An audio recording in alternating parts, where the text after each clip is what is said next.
Ko te nuinga ka aro atu ki te whare, ki te wai, ki te hiko, ki te rori, ki te whenua. Ki au nei koera te taha māma.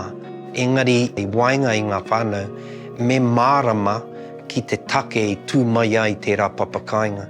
Te nuinga o ngā papakainga e whai whakapapa ngā tangata e kuu ana. Engari, ki au nei, me whakatau tētahi momo pūrākau, tētahi momo whakapapa ā kōrero mo taua papakainga. Kia kau e ki, e whenua e wā te ana, tērā pia ka whakatūria he papakainga.